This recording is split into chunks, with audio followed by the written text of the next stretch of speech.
Tak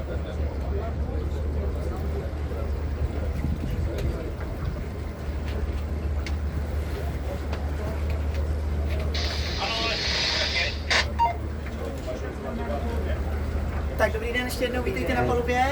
Já se jmenuji Vojta, budu váš kapitán na průvodce. Strávíme společně 50 minut, projedeme si na historický centrum Prahy, podíváme se samozřejmě do Čertovky, do kanálu Čertovka pod Karlův most. Já vám budu něco vyprávět.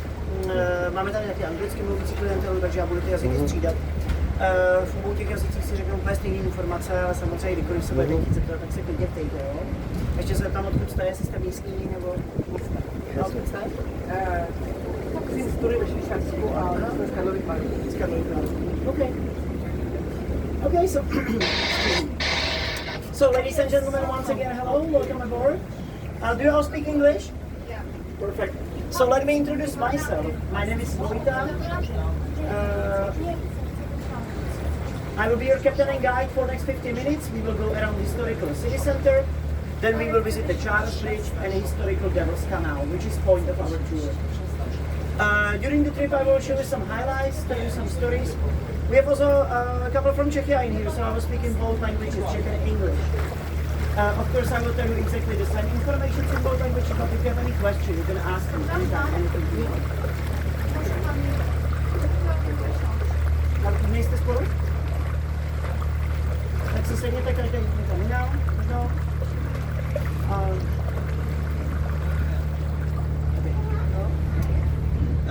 Dobrý, budeme pokračovat. Takže řekneme si nějaké základní informace o řece. Asi vás nepřekvapí, že se plavíme po řece Vltavě. Slovo Vltava pochází z kelštiny, znamená to něco jako divoká voda, divoká řeka. Ne kvůli tomu, že by tady byl nějak silný proud, ale kvůli povodním. Těm povodním tady docházelo každý rok, periodicky. Vždycky, když ta sníh na Šumavě, tak Praha byla zatopena. Dneska ta situace je výrazně lepší díky Vltavské kaskádě, tady ty povodně máme jednou za nějakých 15-20 let. Ta největší povodeň Prahu zasáhla v roce 2002, to byla voda zhruba o 7 metrů vyšší snad. Co vás možná překvapí, je, že Vltava je velice mělká, garantovaná hloubka tady je pouhý 1,5 metru, což není dostatečná hloubka třeba pro velké nákladní lodě, takže byť tady máme poměrně velký provoz, všechny ty lodě slouží pro pasažéry, pro turisty. Co vidíme kolem sebe? Začnu tamhle tou budovou nahoře na kopci, s tou věžičkou, to se jmenuje Hanavský pavilion. Byl to český pavilon na zemské výstavě. Dneska bychom řekli Expo v roce 1902. Poté to bylo přesunuto sem, dneska je tam restaurace. A kdy bylo 1902? Tady v Praze.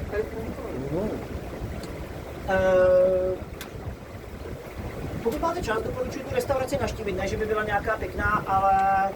Teda ne, že by byla nějaká dobrá, ale je moc pěkná a hlavně je tam nádherný výhled. Opravdu to stojí za to, ten výhled na Prahu je moc pěkný, takže na kafe, na pivo, s tím. Taky projíždíme kolem Senátové akademie, úřad vlády České republiky a na ní potom Kramář Valila sídlo našeho premiéra. So, in the very beginning, I will tell you some general information about the river. As you maybe know, we are sailing on the river, which is called Vltava. This name Vltava comes from Celtic language, and it has a meaning. There were two words. Vltava, which was something like wild aqua. So it was like wild water or wild river. As you can see, the river doesn't look wild, current is not so strong in here, but this name is because of raising and lowering water levels, because sometimes you have very strong floods in here. For example, the biggest floods in our entire history was in 2002. And in 2002, Vltava River was like 7 meters higher than now. So water was over these walls, for example, our metro was flooded. So that's why this name, Vltava Wild Aqua. Vltava is quite shallow. Guaranteed deep in here is only 1.5 meters, which is not enough for a big cargo boat. So even you can see a lot of boats in here. All these boats are for passengers, mostly for tourists. We can't just for cargo, it's shallow. And what we can see around, I will start with that building on the top of the hill, like a small spire, which is called the Hanava Pavilion. It was built as a Czech pavilion on the Expo exhibition in 1902 when it was Expo in Prague. After Expo it was moved here, now it's a restaurant in there. Honestly, there is nothing special on that restaurant but the view. The view is amazing. If you have time, I highly recommend you to visit that place, even for beer or coffee or something. It's really a nice place to visit. Big building, the one with the Czech and European flag, it's called the Strakas Academy, which is seat of government of the Czech Republic. And above that building there is a villa house with a red roof. And that building is called Villa Kramář and is the seat of Czech Prime Minister, Premier. Prime Minister is actually head of Czechia. Yeah, because we have president, but president is just a formal leader. Head of Czechia, it's a prime minister, he sits over there. Bridge in front of us is called Mánes Bridge. It was dedicated to the Czech painter Joseph Mánes. I am pretty sure you don't know this name, but you will definitely know this word. Joseph Mánes painted, for example, the astrological clock on the Old Town Square. So this bridge was dedicated to him.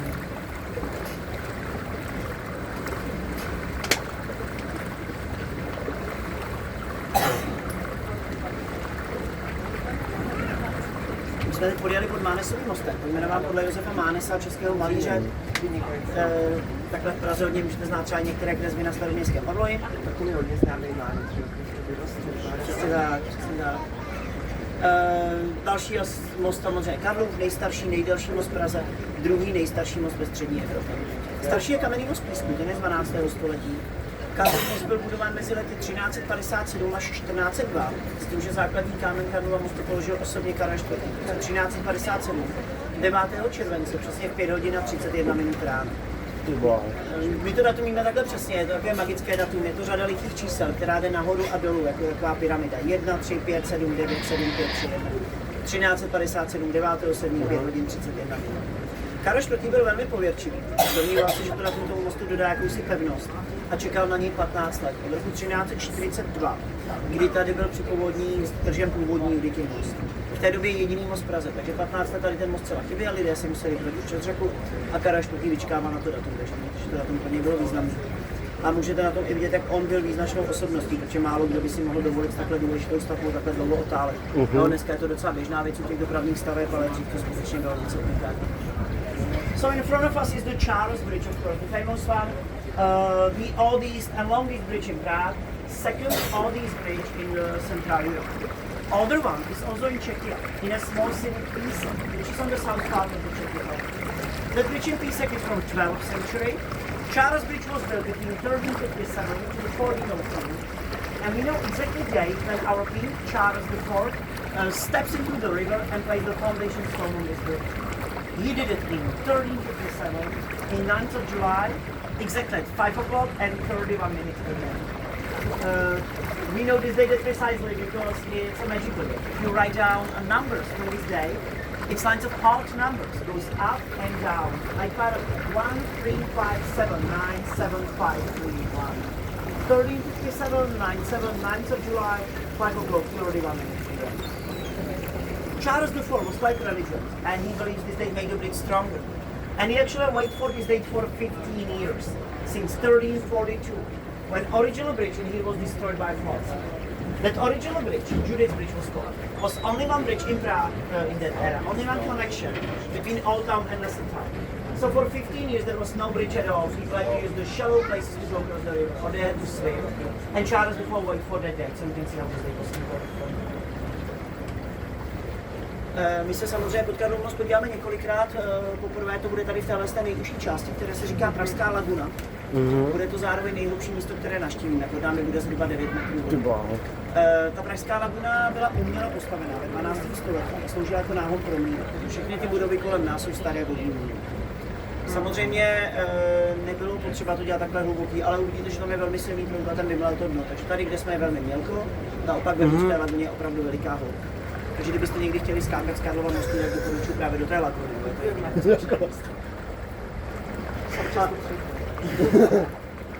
And now we are heading into the area which is called the Prague Lagoon, which is the deepest area in the city.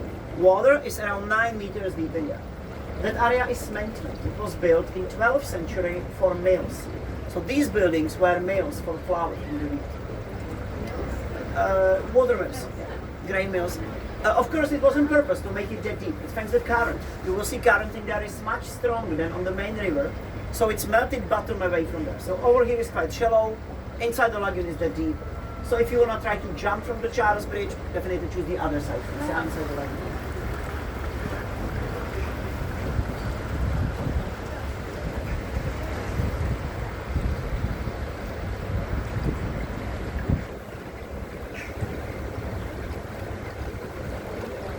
A tady taky vypověď jde Čertovku, tady taky.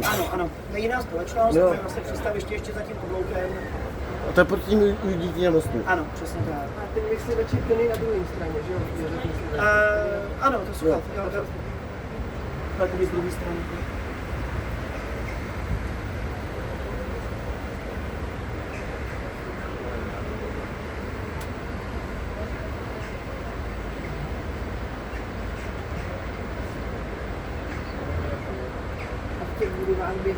To jsou spíš instituce asi. Většinou ano. Jako, třeba hodně se bydlí ještě kolem Černovky, tam jo, ale jinak to centrum se dá v podstatě říct, že je vylidněný.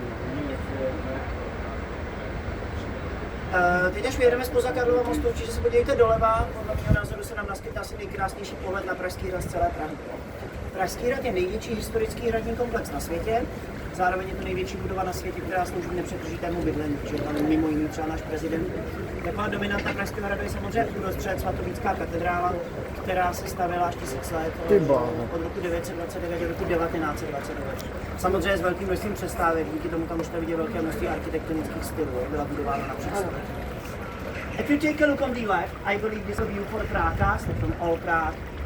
Prague Castle is the largest castle complex in the world and is also the largest building in the world which is inhabited because, for example, our president is in there. Dominance of Prague Castle is in the middle, is the St. Vitus Cathedral, which was built for 1000 years, since 929 until 1929. Of course, with a lot of breaks, that's why you can see a lot of architectonic styles in the building, those were through the centuries.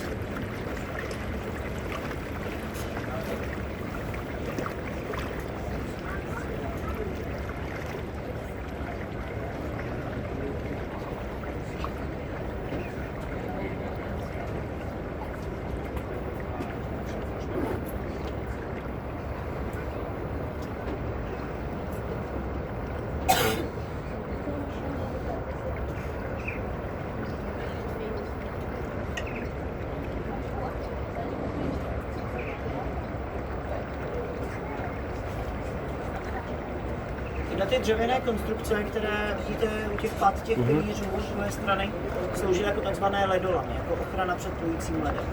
Dneska už to žádnou funkci nemá, protože od vybudování Vltavské kaskády Vltava nezamrzá. Je to díky změnám tlaku v těch přehradách. Vltava je chladná v létě, ale naopak v zimě má okolo 4 stupňů večer. Za malou chvíli takhle po levé straně uvidíte Národní divadlo, že tu budovu určitě znáte. Víte, co se učíme ve škole, jak jsme si našetřili na nové, poté co ta původní budova schořela. Ona to není tak úplně pravda, protože když divadlo vyhořelo, tak skutečně vznikly ty celonárodní sbírky, ale lidé do nich zase tolik nepřispívali. A velký dar Praze poskytl rakouský císař, že značná část toho divadla byla postavená z rakouských peněz. Nicméně se to odehrálo v době národního obrození, takže se o tom prostě moc nemluvilo. A tak si dneska učíme, jak jsme si na to divadlo našetřili sami, když to pravda úplně není. Jestli mluvíte anglicky, uslyšíte, že turistům říkám, že původní verze je taková hezčí. To se taky říká národ v sobě, že jo, ne národ. Tak. Dále projíždíme kolem Staroměstského jezu, je to taková nenápadná, ale velmi důležitá, hlavně velmi stará stavba. Je z 12. století, ještě o 200 let starší než Karlov most. Dříve tady těch jezů bylo mnohem větší množství, těch pár desítek metrů jeden. Udržovali řeku hlubší a umožňovali takzvanou voroplavbu. Uprostřed vždycky byla taková brána, vorová propust, a pokud bylo potřeba něco někam přepravit, tak se několik těch brán najednou otevřelo, to vznikla taková vlna a to už se pouštěl materiál, nejčastěji to bylo dřevo. Tady těm jezdům se dříve říkalo Prahy a je to jedno z možných vysvětlení, proč město se jmenuje Praha. No, protože Češi většinou mají to jméno zakotvený přesně tak, s kněžnou libuší, ale pravda je to, že to jméno je asi novější. Zcela určitě je výrazně novější, protože ještě do nějakého 15. 16. století tady byly samostatné obce. Staré město, Malá Strana, Vinohrady, Nové Město a ty se vlastně až v 15. nebo 16. století spojili a pak teprve ten útvar bylo potřeba pojmenovat. Takže to jméno Praha bude asi výrazně novější, když si lidé většinou myslí. So these wooden barriers around the trailers, these were built like a protection for ice, like icebreakers. Now it's actually reasonless, because Vltava River never freezes anymore.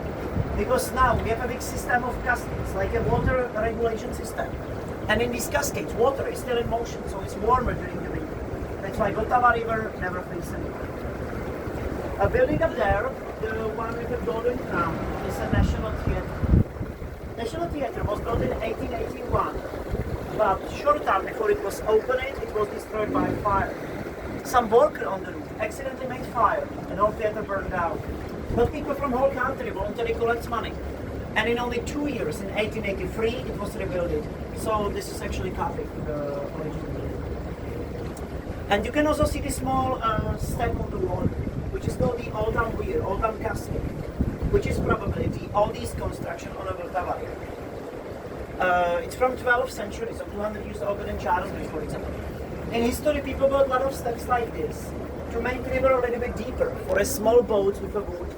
There was always a gate in the middle, and when they need to transport something, they just open several gates at the same time, make a wave, and push material through these gates. In Czech language, these steps are called Prahy. That's probably why city is called Praha. Its name Praha, Prague in English, actually means like Cascade City, city of Cascade, or something like that.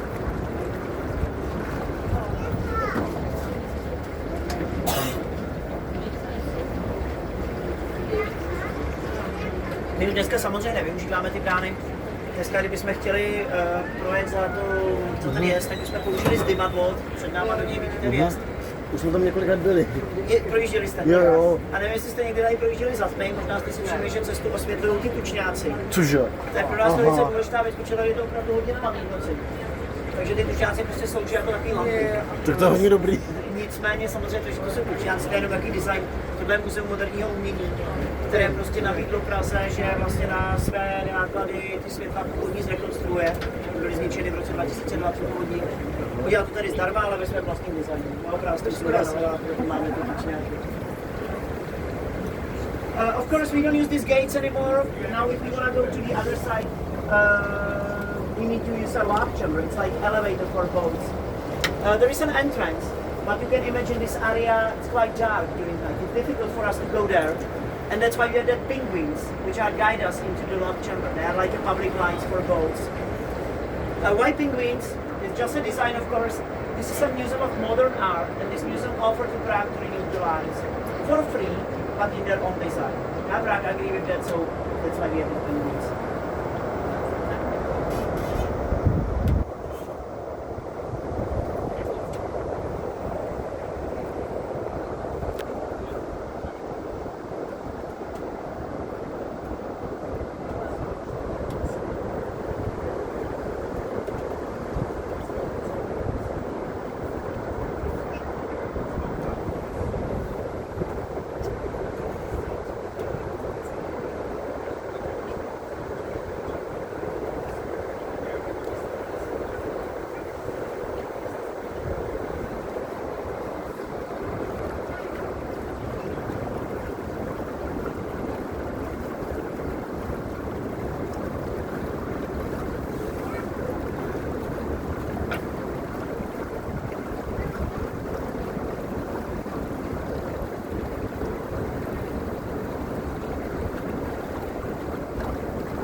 Za malou chvíli se pojedeme podívat do kanálu Čertovka.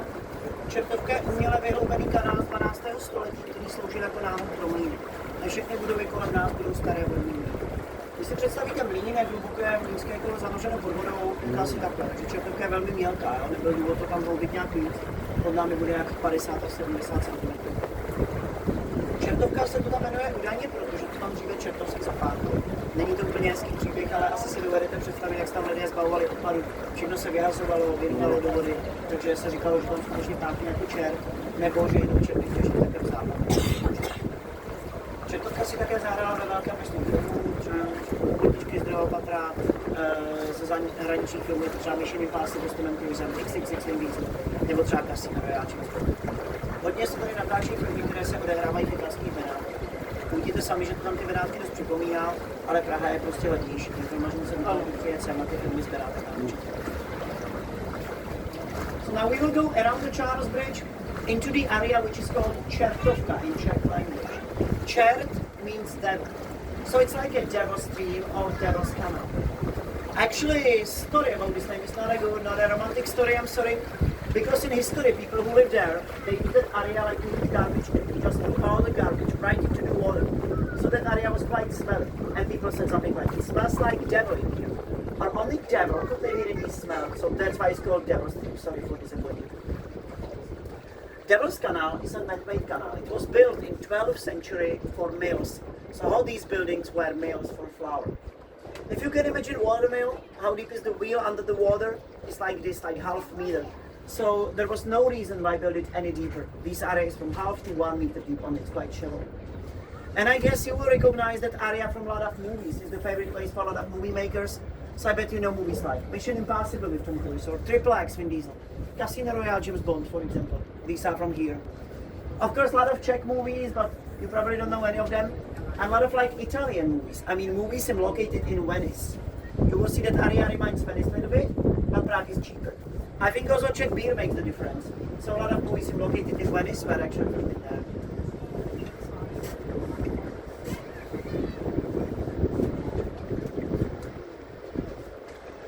Elvíra do Čertovky dali rovnější.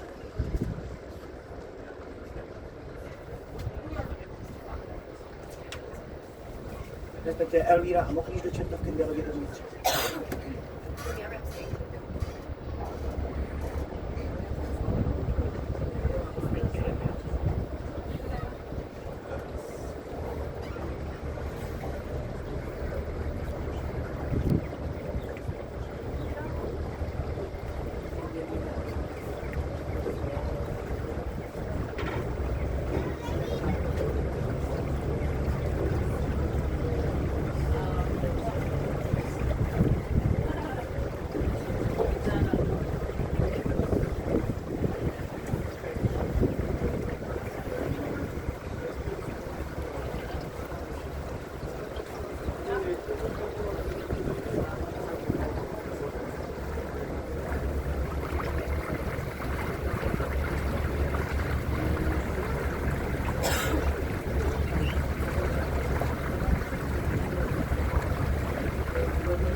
jste viděli chobotničky z druhého patra, jak jste natáčel tady.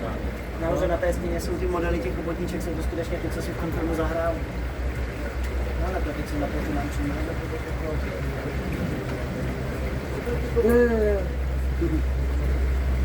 6 let jsem tady studovala, 5 minut odsud a nikdy jsem tady nebyla. To je docela častý, že? No, ale koho to takhle napadne. Jako i ty místní, jako co tady skutečně žijou celý život, tak třeba kolikrát nebyli na Černovce. Chodila jsem tady denně do školy přes Karlovku.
Ta budova před námi je muzeum Karla Zemana, to je ten režisér, co režíroval třeba Cestu do pravěku, Vynálezka, Baron Krášil. Pokud máte čas, určitě doporučuji navštívit. To muzeum je moc pěkně udělaný, dají se tam vyzkoušet jeho triky z těch 50. 60. let, takže samozřejmě bez použití nějakých technologií. Pro nás asi nejzajímavější bude první okno, teď ho máme za větví, ale za chvíli tam uvidíte takový sloupek a na něm malou černou značku. Ta černá značka je hladina vody při povodni v roce 2002. Ale říkal jsem to na začátku, bylo to zhruba těch 7 metrů nad námi, takže to až vykoukne to okno.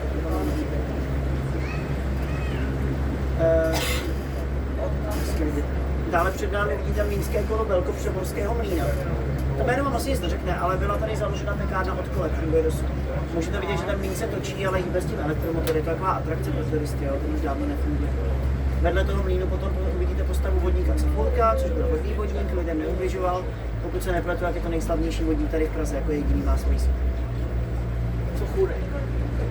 Cafurek. Cafurek. Někdo to říká ještě kapourek, tak jako už poněmčený trošku. In front of us you can see watermill.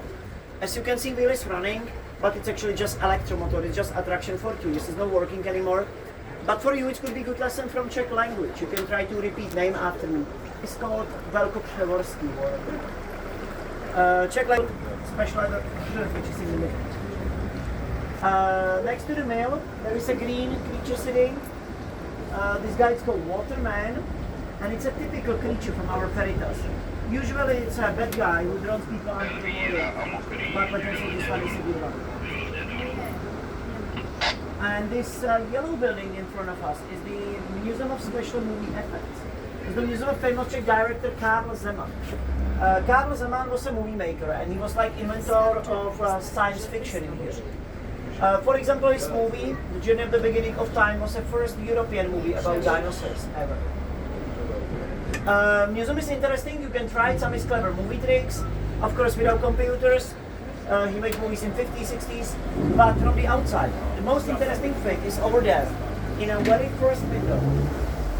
There is a column with a small black plaque, black mark, which is a water level during floods in 2002. As I said before, probably the biggest floods in our entire history, 7 meters higher. So that mark over there.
tamhle se jmenuje Vltavě, je to sídlo České filharmonie, také ještě největšího hudebního festivalu na světě, který se týká klasické hudby. V období první republiky tam sídlil první československý parlament. To známe hodně. Building in front of us, it's called the Rudolfinum, the one with a green roof. It's the seat of Czech Philharmonic. Just leave it, I will do it. Rudolfinum is the seat of Czech Philharmonic. Maybe you will know world biggest music festival of classic music, which is called Prague, Spain. It is from here every May. Between World War I and World War II, it was first seat of Czech parliament. Now our parliament is dvakrát krásný.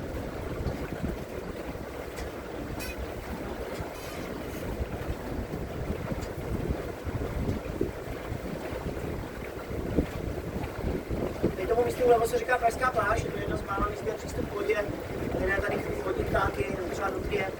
Je to také oblíbené místo pro svatby, zejména mezi páry z Číny. Tady se natáčel poměrně slavný čínský film. V tom filmu tady proběhla svatba, oni se jezdí kopírovat scény z toho filmu. Vy to můžete znát třeba z filmu Poslušně hlásím, jestli jste viděli tady švejk kivadlo písničky. On this area on the left, it's called Prague Beach.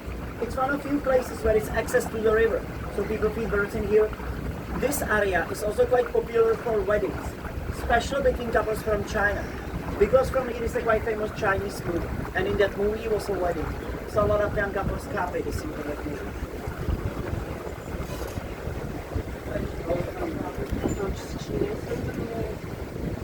No, on se tady natáčí prostě nějaký film čínský, jo, a oni vlastně kopírují ty scény z toho filmu a jeden z těch záběrů tady bylo, že právě se ty protagonisté tady oženili.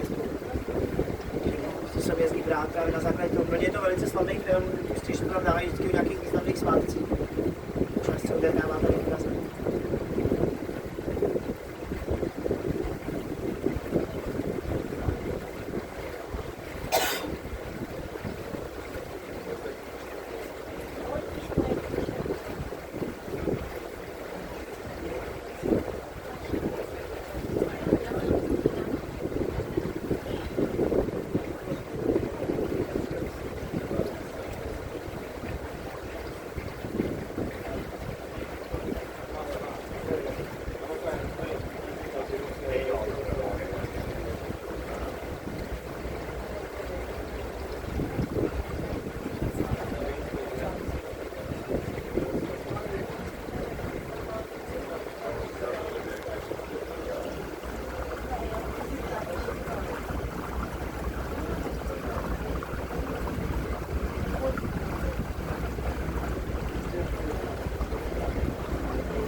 Ta budova s tím sloupovým průčelím před námi se jmenuje Občanská plovárna.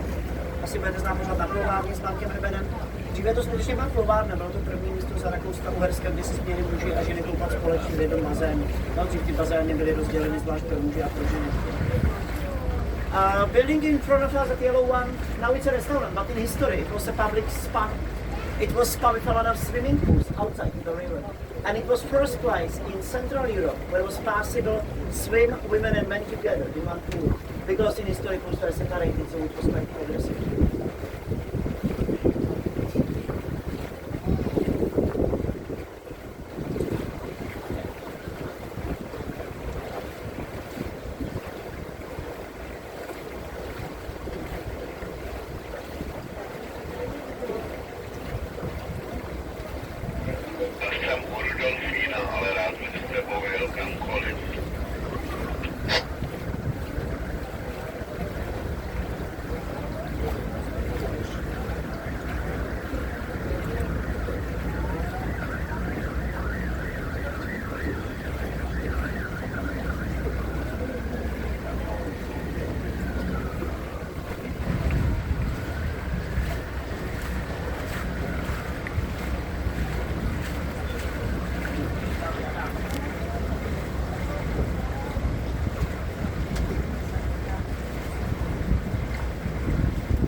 to naše, to jsme si měli udělat.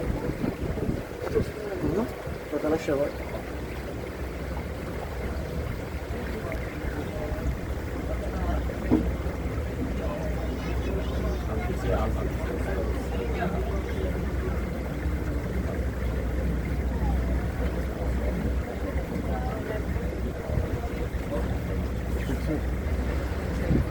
To je naše, ale. Mama tak může si sedět tam nahoře, to je nevím, když ty lidi tam nahoře, to je to naše.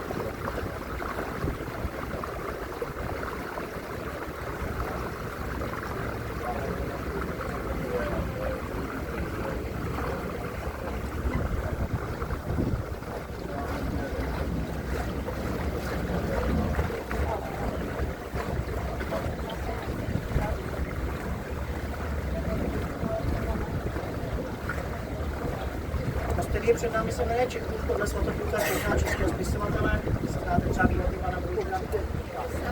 Čechův moc dřív stál na hranici Prahy. Praha dřív byla výrazně menší než dneska. Znamená, že my jak si opouštíme tu historickou část Prahy. Proto můžete na pilířích vidět ty sochy slečen z Pochodí. Říká se jim Světlonoši nebo také Slávie. A oni se s námi symbolicky loučí, přejí nám šťastnou cestu proti depuštění. Z druhé strany vidíte hydry, příšery z řecké mytologie. A ty hydry byly jakýmsi varováním pro zlé lidi, kteří přijížděli do Prahy.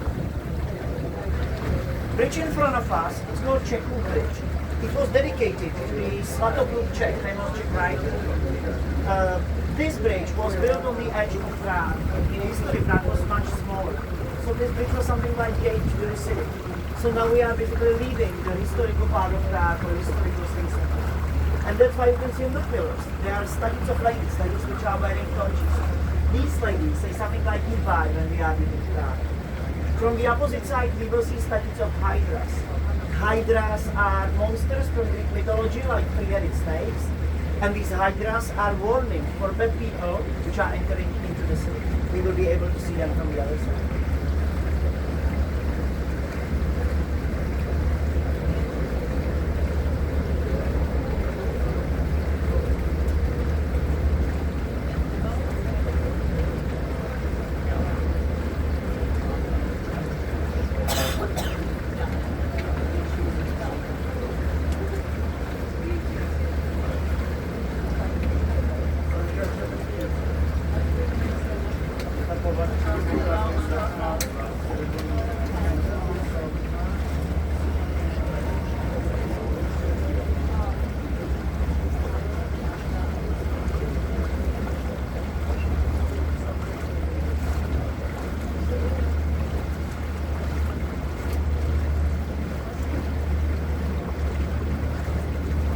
Ta budova po pravé straně je nemocnice na Františku, jedná se o jednu z nejstarších funkčních nemocnic na světě.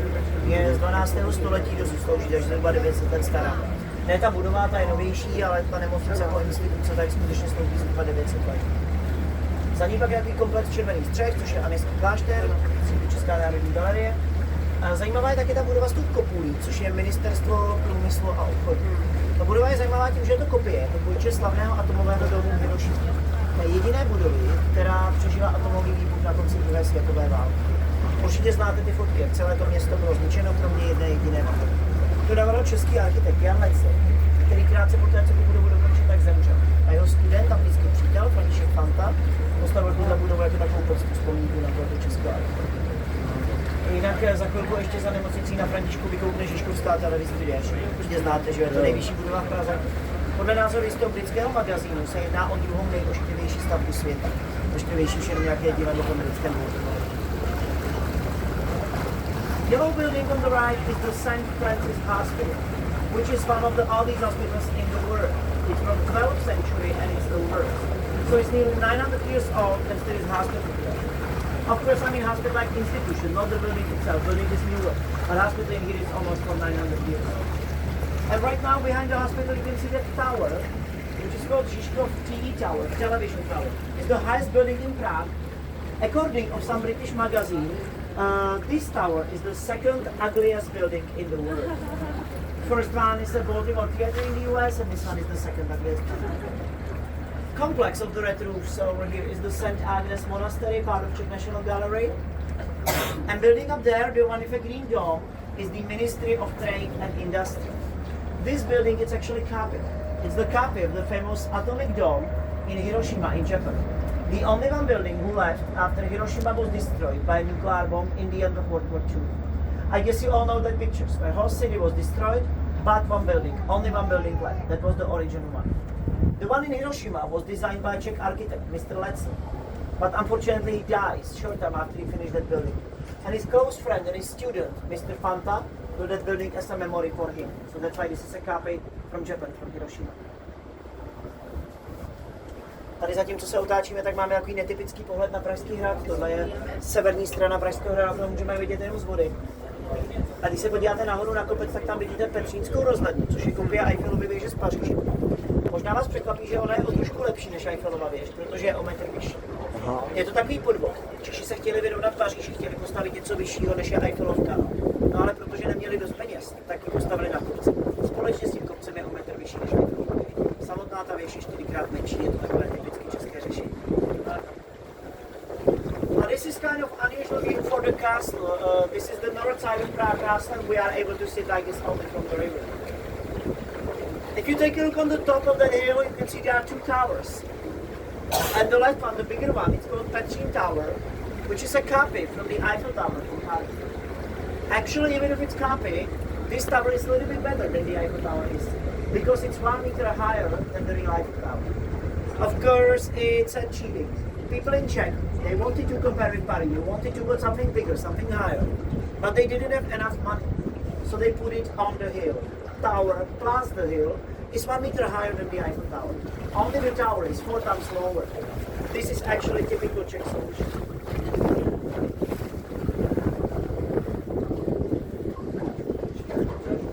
To naše společnost, co jsme snědli. To je Kozer, to je ta naše společnost, co jsme snědli Torino. To je ono, no, ale to je to na té vlajky.